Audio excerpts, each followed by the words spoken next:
Dan insya Allah kita akan masuk ke sebab lemah iman yang ke-15 pada sore ini, perhatian yang berlebihan pada diri.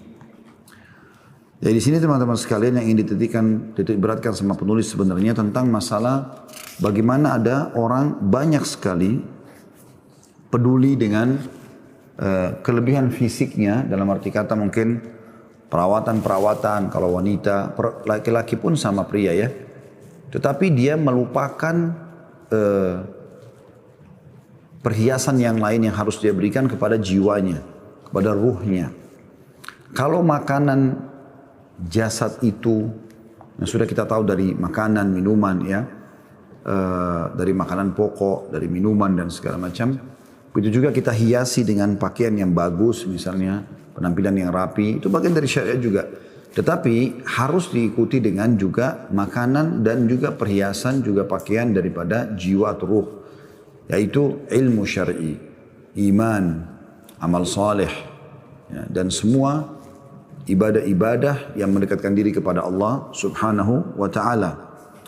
Banyak orang subhanallah, mereka selalu sibuk dengan masalah ini. Sebagaimana sudah kita tahu ya, sibuk dengan passion. Dan itu tidak ada masalah, tidak dilarang dalam Islam selama bukan pakaian yang haram. Tetapi yang disayangkan adalah mereka sibuk dengan itu sampai akhirnya tidak mengenal lagi mana halal dan mana haram. Ya, terbuka, terlihat aurat, apakah ada tulisan yang dibolehkan atau tidak di situ ya. Karena kadang-kadang ada tulisan-tulisan yang memang sangat tidak baik secara makna. Tetapi banyak di antara muslimin yang tidak faham. Yang penting ini dengan simbol modern maka mereka melakukannya. Dan ini keliru tentunya. Harusnya setiap orang di antara kita sebagai seorang muslim harus berhati-hati. Yang indah, yang bagus, ya, yang indah dan bagus di mata Allah subhanahu wa ta'ala dan bukan di mata manusia. Pada saat Allah subhanahu wa ta'ala menyuruh kaum laki-laki memelihara jenggotnya melalui sabda Nabi Muhammad sallallahu alaihi wasallam, cukurlah kumis kalian dan peliharalah jenggot kalian. Berarti setiap muslim laki-laki harusnya menganggap itu adalah sebuah keindahan. Dan bukan sebaliknya. Karena, dan juga mencukur kumis ya, sebuah keindahan. Mencukur kumis dan juga memelihara jenggot.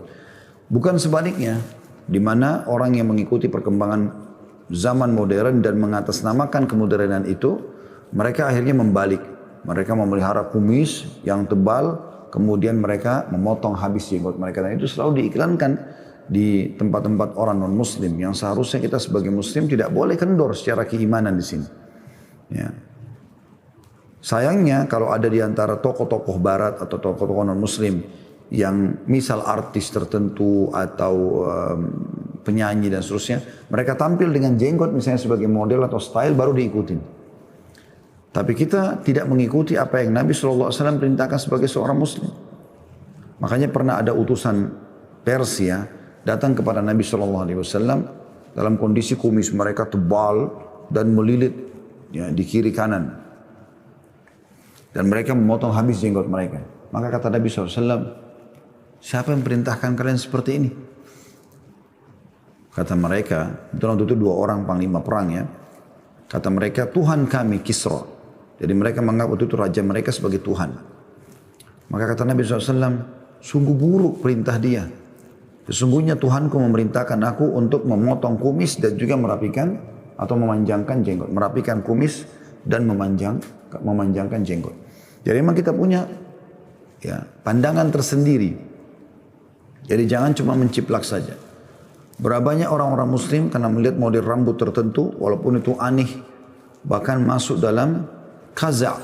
Yang dilarang oleh Nabi SAW. Kaza itu seperti memotong habis sebagian sisi kepala dan membiarkan sebagian yang tersisa atau yang lainnya tersisa. Ini kaza dilarang. Nabi SAW melarang mencukur rambut dengan kaza. Tapi karena ini model seorang artis atau seorang pemain bola atau olahragawan dan dia melihat itu adalah satu hal yang bagus maka dia mencontohnya tanpa melihat apakah itu akan mengganggu keimanan dia kepada Allah SWT atau tidak. Sementara sekecil apapun kemaksiatan akan bisa mengganggu kualitas dan kuantitas dari keimanan itu sendiri. Ini contoh saja, gitu kan. Dan bagaimana kita selalu mendahulukan misalnya dari contoh yang lain, pakaian misalnya.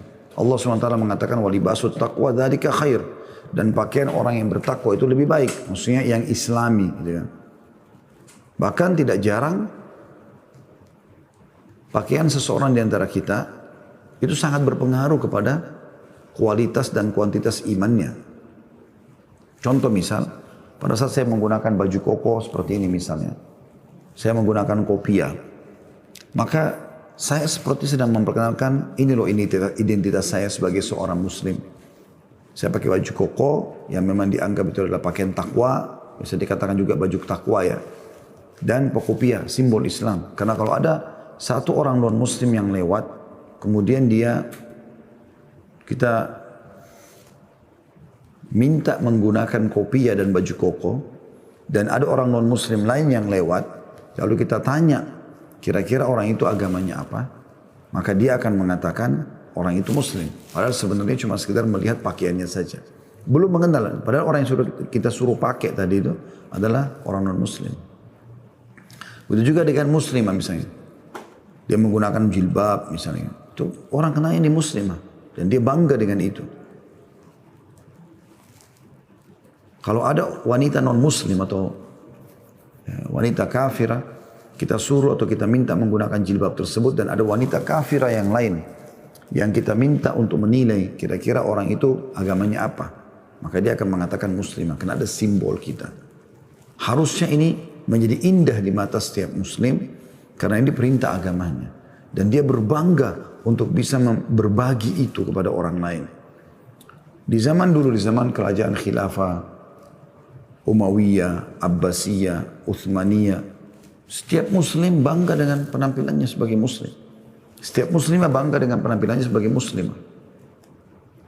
Sampai-sampai dulu, saking besarnya pengaruh kaum muslimin di zaman khilafah Utsmaniyah Turki dulu, itu kalau ada di antara mereka orang-orang barat, orang non-muslim yang bisa berbahasa Arab, mereka anggap itu orangnya adalah berpendidikan. Para istri presiden di awal-awal masa atau masih di masa fase kejayaan Utsmaniyah, itu istri mereka, para ratu atau ibu negara menggunakan cadar, bukan cuma jilbab. Karena mereka berkeyakinan para ratu tidak boleh dilihat oleh semua laki-laki. Nah, ini waktu itu Islam dipromosikan oleh kaum muslimin. Sekarang terbalik keadaannya. Dan subhanallah ini yang termasuk yang awal-awal diperangi oleh Kemal Atatürk, ya, seorang pendiri Republik Turki yang menghapus khilafah Islamiyah di tahun 1929 ya. Dan akhirnya yang dia hapus pertama adalah busana muslim. Tidak ada jilbab, nggak ada pakaian muslim, kita harus mengikuti pakaian non muslim barat segala macam, sampai akhirnya berhasil dibaliklah keadaan tersebut sebagaimana turun temurun sampai sekarang. Kaum muslimin justru berbangga dengan pakaian non muslim. Dan ini akhirnya masuk dalam apa yang melemahkan iman tadi. Karena dia hanya berbangga dengan pakaian-pakaian yang ada saja, gitu kan, penampilan itu. Begitu juga dengan tata cara bergaul. Ya. Dianggap modern kalau orang minum khamr. Makanya 18 tahun di negara non-muslim boleh seks bebas, boleh minum minuman keras, minuman beralkohol. Bahkan jauh lebih parah daripada itu, mereka bisa menuntut orang tuanya di pengadilan. Jadi tidak lagi kata-kata bakti, kekerabatan, ini sudah tidak ada. Ini berbahaya sekali tentunya. Nah, ini banyak ditransfer dari kaum muslimin. Sehingga mereka pun pada saat sudah masuk SMP, SMA, apalagi kalau sudah SMA, mereka anggap itu justru masa-masa pubertas yang harus melampiaskan, mengenal biologis, mengenal minuman keras. Dan ini biologis ini bukan cara halal, tapi dengan cara haram. Seperti itulah. Nah, karena kita mentransfer sembarangan seperti ini, akhirnya membuat dan dengan penampilan-penampilan yang kita banggakan tadi, yang bertolak belakang dengan agama, maka dia secara otomatis melemahkan iman itu. Kata penulis, tidak diragukan lagi bahwa jiwa manusia membutuhkan istirahat untuk mengusir kejenuhan, agar ia dapat kembali bekerja dengan penuh semangat tanpa diliputi kemalasan dalam jiwanya. Karena jiwanya telah mendapatkan haknya, yaitu istirahat. Nabi SAW telah menerangkan hal itu dalam sabda beliau, wa inna li badanika alaika haqqa. Dan sungguhnya badanmu memiliki hak yang wajib engkau penuhi. Ketika manusia memperhatikan hal itu, maka ia akan mendapatkan suatu potensi baru dalam jiwanya dan dapat bekerja secara rutin dan terus menerus. Karena berarti ia telah mampu mengatur jiwanya dan mengetahui kapan ia harus menerima dan kapan ia harus berpaling. Karena sungguhnya jiwa manusia mempunyai saat menerima dan saat berpaling. Nabi SAW bersabda kepada Handalah, ya wahai Handalah, sesaat-sesaat. Maksudnya sesaat kamu begini dan sesaat kamu begitu. Ya. Istirahat dan saat lagi kamu ibadah. Sesaat kamu makan, sesaat kamu minum, sesaat kamu tidur dan seterusnya. Ibnu Abbas mengajari manusia dan memberi mereka pemahaman tentang agama mereka. Kemudian jika beliau melihat mereka telah mulai jenuh, maka beliau berkata, berikan kepadaku syair itu. Lalu ia duduk dan membaca syair yang itu di hadapan mereka.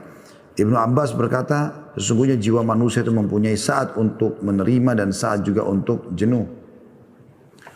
Tidak sedikit manusia yang tidak memiliki pengetahuan tentang seluk-beluk jiwa dan keajaiban-keajaibannya serta rahasia yang tersembunyi dalam jiwa itu, hingga mereka terjerumus ke dalam perbuatan yang bertentangan dengan tabiat jiwa. Maka mereka melepaskan tali kekang jiwa lalu mereka terkalahkan oleh kemauan-kemauan jiwa hingga jiwa mengendalikan mereka pada jalan sempit lagi gelap. Hingga pada akhirnya sebagai cobaan atau berbagai cobaan membinasakan mereka. Nafsu syahwat membelenggunya dan mereka disibukkan oleh hal-hal yang tidak penting dengan melupakan hal-hal penting. Ini merupakan salah satu di antara langkah-langkah syaitan untuk menyesatkan banyak manusia. Seorang manusia atau seorang muslim, kata beliau, sangat tergantung kepada cita-citanya. Apabila kemauan dan cita-citanya tinggi, maka nilainya pun tinggi pula. Ia tidak memikirkan dan tidak pula menyibukkan diri kecuali pada hal-hal yang bernilai lagi sesuai dengan cita-cita dan kemauannya. Dan jika cita-citanya rendah, maka kemauannya pun rendah. Maka Anda lihat ia sibuk dengan hal-hal yang tidak berarti. Di antara, kata beliau, ada orang-orang yang konsisten atau multazim, yang sudah sering kita sebutkan dari awal ya, orang yang komitmen, digiring oleh jiwa mereka kepada kepalsuan-kepalsuan dan memperhatikan hal-hal lahiriah yang hampa hingga mereka tergelincir bersama orang-orang yang tergelincir karena terpengaruh oleh seruan-seruan yang menyesatkan dan mengajak di pagi dan sore hari kepada berbagai macam model-model yang gemerlapan dan dapat membuat manusia terlena. Sering yang kau temukan di sebagian majelis-majelis orang-orang yang multazim atau orang-orang yang mulai istiqamah di jalan Allah, ada yang membicarakan produk-produk terbaru yang baru hadir di pasaran berupa pakaian, mobil dan perlengkapan lainnya hingga pakaian dan kendaraan. Ya. Seakan-akan orang itu diciptakan untuk itu. Ia pergi ke pasar untuk mengikuti model terakhir berupa mobil, kacamata, pena, handphone dan alat komunikasi lainnya setiap bulan dan setiap 2 bulan sekali. Bahkan engkau dapatkan sebagian antara mereka ada yang mengeluarkan jutaan rupiah hanya untuk menyaingi orang lain agar tidak ketinggalan zaman. Memang benar bahwa Islam memerintahkan kepada kita untuk selalu memelihara kebersihan, kesucian, berhias diri, memakai pakaian bagus, sepatu yang bagus, minyak wangi dan bersiwak. Akan tetapi semua itu harus pada batas-batas yang telah diatur atau yang telah Allah atur. Hingga seseorang muslim tidak dilanda kecintaan pada kemewahan dan sikap berlebihan atau israf. Ya, jadi apa yang beliau mau sampaikan sebenarnya dari paragraf yang panjang tadi itu adalah di awal paragraf tadi beliau menitik beratkan tentang masalah bagaimana manusia itu sebenarnya punya sifat jenuh. Makanya kita dibolehkan dalam Islam untuk memvariasikan kegiatan. Ada saatnya kita tidur, ada saat kita capek sehingga kita bangun dengan semangat yang baru. Ada saatnya kita mengganti baju baru, ada saatnya kita memakai sepatu baru, ada saatnya kita mengganti menu-menu makanan, mengganti suasana. Dan Allah pun membuat misalnya ada musim-musim kan, ada musim hujan, ada musim semi, ada musim dingin, ada musim salju dan seterusnya. Allah juga membuat kita bertemu dengan beragam macam manusia dengan karakternya. Itu semua akhirnya membuat hidup ini di dunia ini punya makna dan warna, gitu kan. Tetapi teman-teman sekalian, kita tidak boleh di sini terjerumus sampai membuat akhirnya kita meninggalkan agama hanya karena mengatakan, oh saya sudah jenuh. Misal contoh. Sehingga tadi saya bilang di awal, semua perkembangan yang datang dari barat, dapat disortir langsung saja diterima. Anda baikkan sampai pada tingkat tidak sedikit anak muda muslim yang bertato, merusak jasad mereka. Padahal itu amanah dari Allah Subhanahu Wa Taala. Tidak sedikit di antara mereka yang menggunakan anting-anting tapi laki-laki. Hanya dengan alasan ini adalah modern. Padahal sebenarnya itu simbol bagi orang-orang homo. Gitu kan. Tapi mereka jadikan sebagai sebuah kebanggaan. Kalau seseorang membeli baju baru, mobil baru, rumahnya dibangun baru, direnovasi. Dan itu sesuai dengan kebutuhan, maka bagian daripada syariat. Tapi kalau sudah sampai mengalahkan kebutuhan, pindah kepada keinginan, jadi dia tidak bisa menerima atau tidak merasa puas dan cukup dengan apa yang sudah Allah berikan. Dalam arti kata, baru beli mobil seminggu, udahlah keluar warna lain. Hanya karena warna dia harus ganti mobil yang lain. Atau mungkin dia beli merek yang sama tapi warnanya berbeda. Padahal tidak ada kebutuhan di situ. Ini cuma murni keinginan. Baru saja kemarin dia menggunakan sepatu baru dan cukup mahal harganya dibeli. Kemudian dia mengatakan, itu kan baru warna putih. Saya juga butuh warna yang merah, warna yang biru, warna yang hitam. Sehingga dia membeli semua warna yang ada. Gitu. Sementara mungkin kebutuhan yang ada cuma satu warna. Mungkin hitam saja karena standar misalnya. Yang lainnya ini hanya sesuai dengan waktu dan keadaan saja. Misalnya kalau warna bajunya itu biru misalnya. Maka mungkin dia pakai setahun sekali. Sepatunya pun cuma dipakai setahun sekali. Nah kadang-kadang ada orang sampai seperti itu. Dan ini kalau berlebihan seperti nanti dikhawatirkan malah bisa melemahkan keimanannya. Karena dia akan sibuk dengan urusan itu saja. Dan kalau sampai kehilangan dari dia. Kalau sampai kehilangan dari dia sesuatu itu. Ya, maka dia seperti kehilangan dunia dan seluruh isinya. Tapi kalau dia ketinggalan sholat subuh. Dia ketinggalan ibadah-ibadah kepada Allah SWT. Itu biasa bagi dia.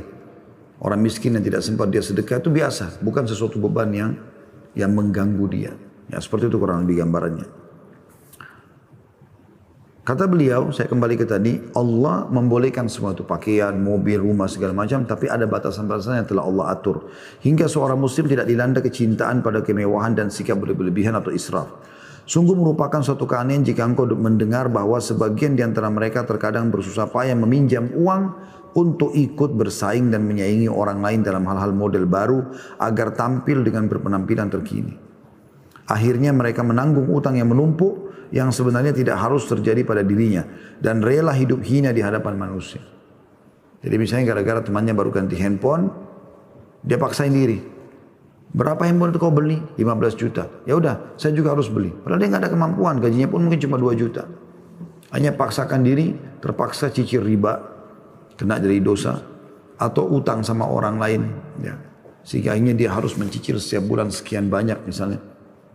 Ya mungkin uang-uang itu masih lebih bermanfaat kalau dia gunakan untuk membiayai keluarganya, membiayai dirinya, membiayai sekolahnya dan seterusnya. Ini contoh saja. Sekali lagi kita boleh saja menikmati dunia, tapi jangan memaksakan diri. Karena ini berbahaya. Hanya dengan alasan ingin bersaing sama orang lain. Dan ini akhirnya mereka menanggung utang yang seharusnya tidak terjadi pada dirinya. Dan rela hidup hina di hadapan manusia. Dan agar kita tidak tenggelam dalam gaya hidup seperti ini yang dapat melemahkan keimanan kita lalu melemahkan sikap konsistensi kita, maka kita harus hidup sederhana, puas dengan suasana yang sedikit dari apa yang Allah SWT berikan kepada kita, atau dengan sesuatu yang sedikit. Jadi kalau misalnya Allah berikan sedikit, ya sudah dia bersyukur sambil dia ikhtiar memperbaiki keadaan menjadi lebih baik bisa. Tetapi memaksakan diri melampaui kemampuan, maka ini berbahaya.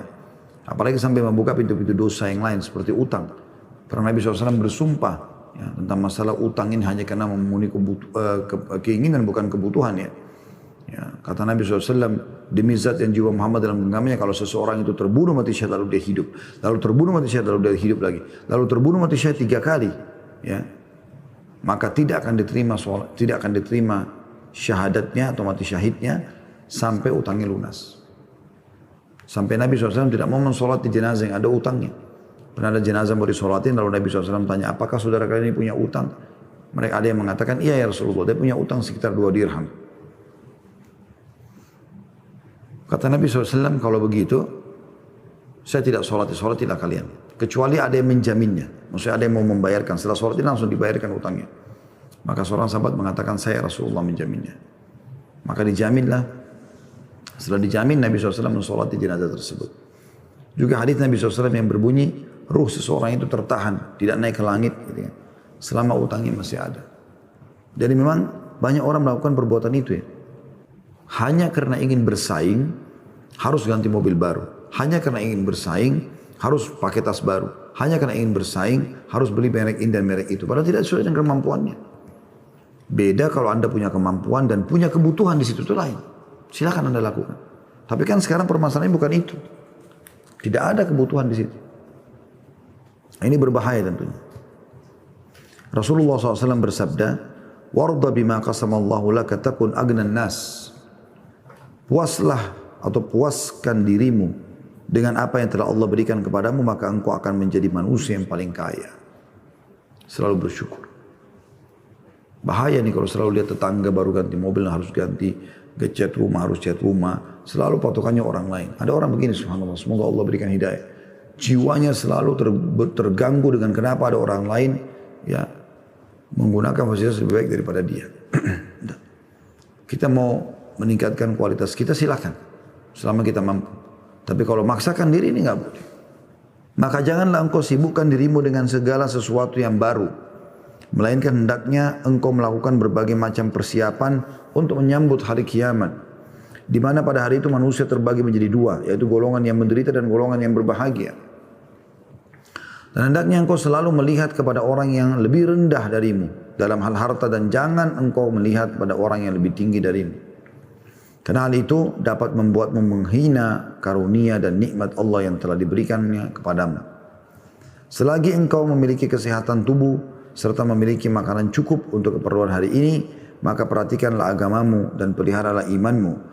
Sesungguhnya demikian itu adalah hal lebih baik bagimu daripada dunia dan beserta seluruh isinya. Maka teman-teman sekalian, kita tahu dalam Islam, ya, kita bersyukur dan mendapatkan nikmat yang bisa kita nikmati pada hari itu.